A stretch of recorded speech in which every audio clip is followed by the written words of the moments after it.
ओम श्री शक्ति नमः। ओम श्री शक्ति नमः। ओम श्री शक्ति नमः। ओम श्री शक्ति नमः। अष्टादशो अध्याय भगवती लक्ष्मी द्वारा घोड़ी का रूप धारण कर तपस्या करना। जन्मेजय जी बोले, हे मुनि, इस प्रकार कोप करके भगवान के द्वारा स्थापित लक्ष्मी जी ने घोड़ी के रूप में किस प्रकार जन्म लिया और उसके बाद रेवत ने क्या किया अपने पति के परिश्रम में रहने के कारण उसके वियोग से एकाकिनी समय व्यतीत करने वाली नारी की भांति लक्ष्मी जी ने घोड़ी का रूप धारण करके किस देश में समय व्यतीत किया। हे आयुष्मान पति से वियुक्त रहते हुए लक्ष्मी जी ने कितना समय बिताया और पुनः उस निर्जन वन में रहते हुए उन्होंने क्या किया। समुद्र तनया लक्ष्मी को पुनः भगवान विष्णु का समागम कब प्राप्त हुआ तथा विष्णु से अलग रहते हुए उन्होंने किस प्रकार पुत्र प्राप्त किया।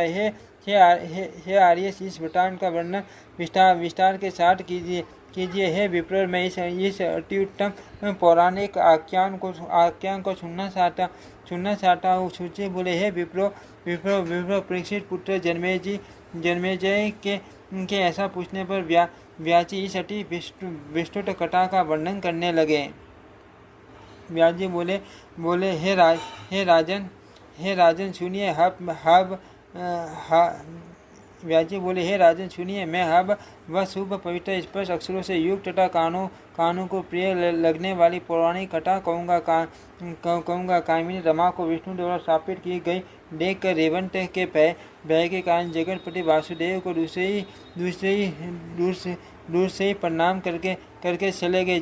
जगन्नाथ विष्णु का यह क्रोध देखकर वे तत्काल अपने पिता के पास गए और उन सूर्य से साप से संबंधित कथा बताई। इसके बाद कमल के समान नेत्रों वाली वे दुखी लक्ष्मी जी जगदीश्वर विष्णु जी से आज्ञा लेकर उन्हें प्रणाम करके मृत्यु लोक में आ गए। सूर्य की पत्नी ने पूर्व काल में सुपर्णाक्ष के उत्तर दिशा में यमुना तमसा नदी के संगम पर सभी मनोरथ पूर्ण करने वाली तथा सुंदर वनों से शोभित जिस स्थान पर कठोर तपस्या की थी वही वडवा रूप धारिणी वे लक्ष्मी जी शीघ्र पहुंच गई। वहां रहकर वे लक्ष्मी जी समस्त कामनाएं पूर्ण करने वाले त्रिशूलधारी चंद्रशेखर 5 मुख वाले 10 भुजाओं वाले गौरी के शरीर का अर्ध भाग धारण करने वाले कपूर के समान गौर शरीर वाले नीले कंठ से सुशोभित 3 नेत्रों वाले व्याघ्र श्रम धारण करने वाले हाथी के श्रम का उत्तरीय धारण करने वाले गले में नर मुंड की माला से मंडित तथा सर्प का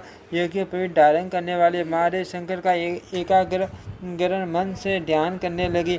सगर पुत्री लक्ष्मी जी ने सुंदर घोड़ी का रूप धारण करके उस तीर्थ में अत्यंत कठोर तपस्या की। है राजन, महादेव शंकर का ध्यान करते करते लक्ष्मी जी के मन में वैराग्य का प्रादुर्भाव हो गया। इस प्रकार उनको तप करते हुए 1000 दिव्य वर्ष बीत गए। तदनंतर प्रसन्न होकर 3 नेत्रधारी भगवान शंकर ने वर्ष पर सवार होकर पार्वती जी के साथ उन्हें साक्षात दर्शन दिया।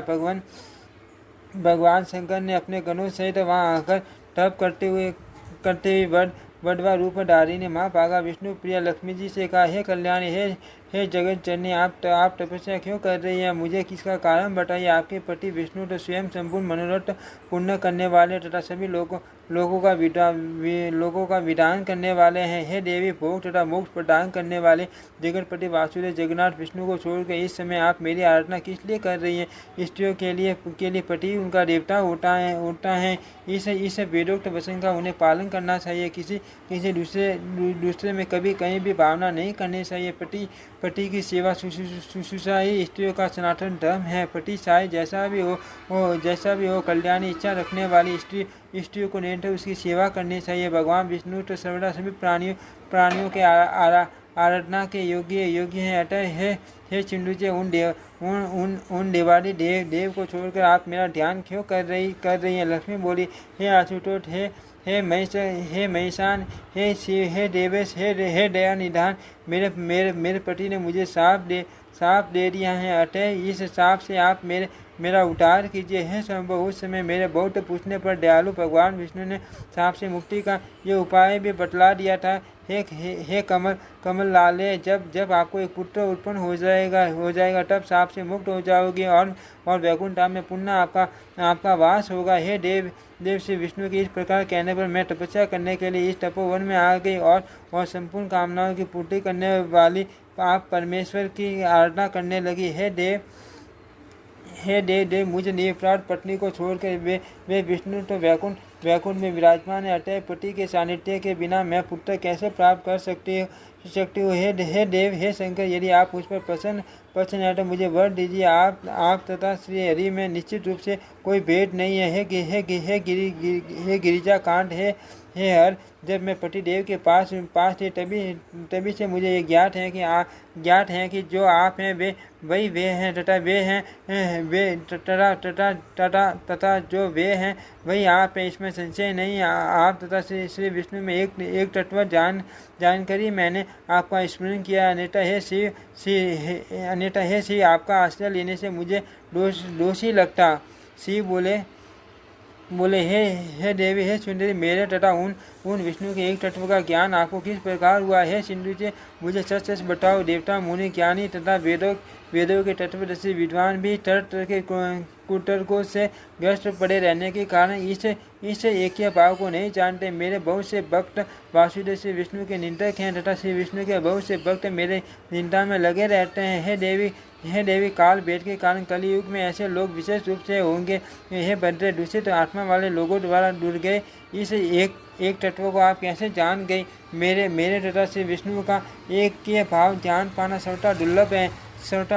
व्यास जी बोले, प्रसन्न हुए भगवान शंकर के इस प्रकार पूछने पर अत्यंत प्रसन्न मुख वाली हरिप्रिया लक्ष्मी जी ने उस एक तत्व से संबंधित ज्ञात प्रसंग को शिव जी से कहना प्रारंभ किया। लक्ष्मी जी बोली, हे देवेश, एक बार भगवान विष्णु को एकांत में पंचासन लगाकर ध्यानस्थ हो तपस्या करते हुए जब मैंने देखा तब मुझे मान विस्मय हुआ और पुण्य समाधि से जगने पर उन्हें अति प्रसन्न जानकर मैं पतिदेव से विनय पूर्वक पूछा, हे देव, हे जगन्नाथ, हे प्रभु, जिस समय ब्रह्मा आदि सभी देवताओं तथा दैत्यों के द्वारा मटे जाले समुद्र में निकली उसी समय पति की इच्छा से मैंने सभी की ओर देखा।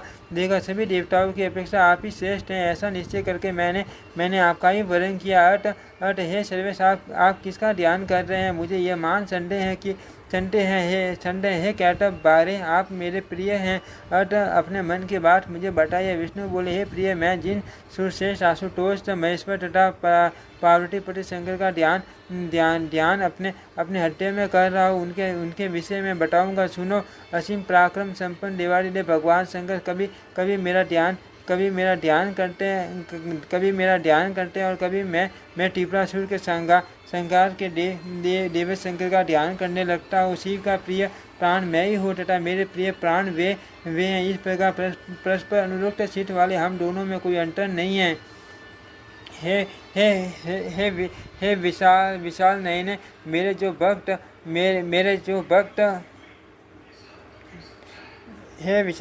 जो भक्त भगवान शंकर से द्वेष करते हैं वे निश्चित रूप से नरक में पड़ते हैं। मैं ये सत्य कह रहा हूँ।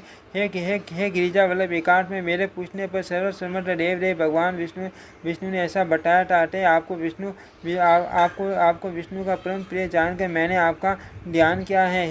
हे महिषान, अब जैसे मुझे पति सानिध्य प्राप्त हो जाए वैसा आप कीजिए। व्यास जी बोले, लक्ष्मी जी का यह वचन सुनकर वाणी विशारद भगवान शंकर ने मधुर वचनों से उन्हें आश्वासन देकर कहा, हे पुरु श्रेणी, धैर्य रखो, मैं आपकी तपस्या से प्रसन्न हूँ।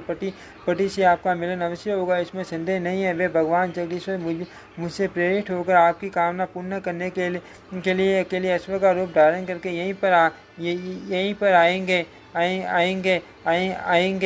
मैं उन मधुसूदन को इस प्रकार प्रेरित करूंगा जिससे वे मटातुर होकर अश्व रूप में आपके पास आएंगे।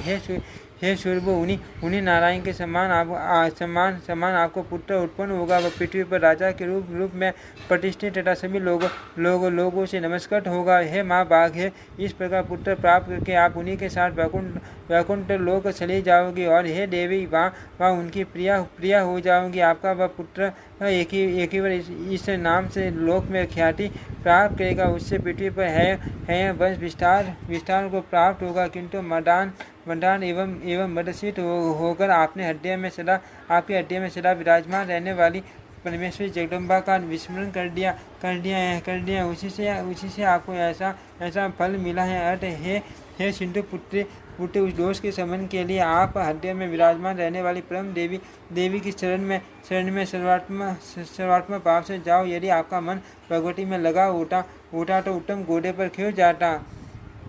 व्याख्या बोले, इस प्रकार देवी लक्ष्मी को वरदान देकर गिरिजापति भगवान शंकर पार्वती से ध्यान हो गए। सुंदर अंगों वाली वे लक्ष्मी जी वहीं स्थित रहकर भगवती जगदम्बा के देवासुर के सिरोटन मुकुट से घर्षित नक मंडल वाले परम सुंदर शरण कमल का ध्यान करने लगी और अपने पति श्री हरि के अश्वरूप धारण करके आने की प्रतीक्षा करते हुए प्रेम युक्त गदगद वाणी से बार बार उनकी स्तुति करती रही। इति श्रीमद्देवी भागवते महापुराणे अष्टादशसहस्रायां संहितायां षष्ठस्कन्धे श्री प्रसादे लक्ष्मी द्वारा भगवत्या समाराधन वर्णनम् नामाष्टादशोऽध्यायः। ओम श्री शक्ति नमः। ओम श्री शक्ति नमः।